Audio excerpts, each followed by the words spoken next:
পুজোর আগমনী বাতাস যেন এক অন্যরকম অনুভূতি নিয়ে আসে।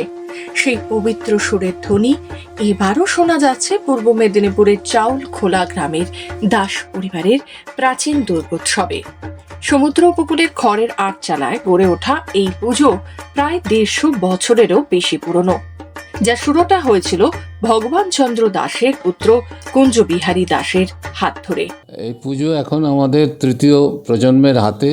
এই পুজো শুরু হয়েছিল স্বর্গত আমাদের ঠাকুরদা কুঞ্জবিহারী দাসের আমল থেকে।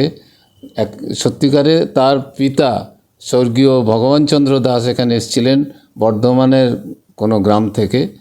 এখানে বসবাস করার সঙ্গে সঙ্গে তিনি স্থানীয় ছেলে মেয়েদের পড়াশোনার দায়িত্ব নিয়েছিলেন। পরিবর্তে গ্রামবাসী তাকে এই বিস্তৃত জায়গা তাকে দিয়েছিলেন। একসময় পূর্ব মেদিনীপুরের চাউলখোলা গ্রাম ছিল ওড়িশার রাজার দখলে। তখন এ জায়গায় ছিল বসবাসের অযোগ্য। তৎকালীন এই পরিবারের পূর্বপুরুষ ভগবান চন্দ্র দাস জঙ্গল পরিষ্কার করে বসবাস শুরু করেছিলেন। তার ছেলে কুঞ্জবিহারী দাস ছিলেন মা দুর্গার ভক্ত। তিনি প্রথম পুজো শুরু করেছিলেন। তখন উপকূলবর্তী প্রায় 20টি গ্রাম জুড়ে কোনো পুজো হতো না। গ্রামবাসীদের সেই ইচ্ছে পূরণের জন্য আটচালায় শুরু হয় মা দুর্গার পুজো।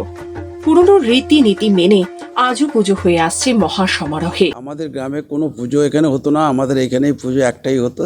সবাইকে আহ্বান জানায়, এখানে সবাই যেন পুষ্পাঞ্জলি দেয়। সবাই আসে, এখানে প্রচুর পরিমাণে লোক হয়, সবাই এখানে আসে, এখানে জমায়েত হয়, দিয়ে এখানে আমাদের পুজো আরম্ভ হয়। হওয়ার পরে সবাই আসে এখানে পুষ্পাঞ্জলি দিতে, দিয়ে আমাদের প্রোগ্রাম আমাদের শুরু হয়। অষ্টমীর দিন ভোগ দেওয়া হয়, সপ্তমীর দিন ভোগ দেওয়া হয়। সমস্ত গ্রামবাসী এখানে আসে। আমার দাদু এখানে পুজো করে দিয়ে এটা শুরু করেছিলেন, কিন্তু আমাদের একটা দাদুর উদ্দেশ্য ছিল যে আমরা যাতে সবাই মিলে একসঙ্গে এখানে আনন্দ উপভোগ করতে পারি বলে, তাই দাদু এটা করে দিয়ে গেছিলেন। তা আমাদের বিয়ে হয়ে গেছে, তাও কিন্তু আমরা নেমন্তন্ন চিঠি পাই এবং আমরা এই 4 দিন 5 দিন এসে এখানে আনন্দ করি। বর্তমানে দাস পরিবারের প্রায় 250 জন সদস্যা সবাই মিলেমিশে আয়োজন করেন পুজো। পুজোর কটা দিন নাচ গান নাটক সহ নানান অনুষ্ঠানে মেতে থাকেন বাড়ির সকলে। আশেপাশের মানুষের ভিড়ে এই পুজো এখন সর্বজনীন। দেবীর কাছে মানত করেন অনেকেই। দীঘা মন্দারমণি যাওয়া আসার পথে পর্যটকেরাও দর্শন করেন এই দেবী প্রতিমা। দাস পরিবারের আমাদের পুজোটা হচ্ছে আমাদের স্বর্গত কুঞ্জবিহারী দাস মহাশয়ের আমল থেকে স্টার্ট হয়েছে।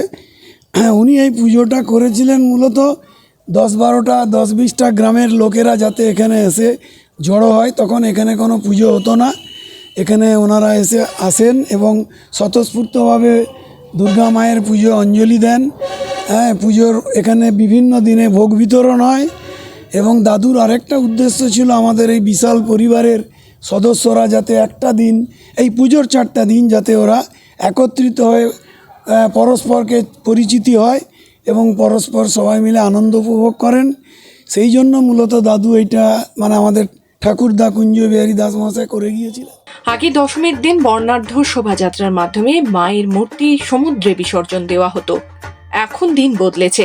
চাউলখোলা থেকে পিছাবনি পর্যন্ত সিঁদুর খেলার মধ্যে দিয়ে পারিবারিক দিঘিতেই প্রতিমা বিসর্জন দেওয়া হয়। পূর্ব মেদিনীপুর থেকে রাজীব নন্দী রিপোর্ট, খবর বাংলা।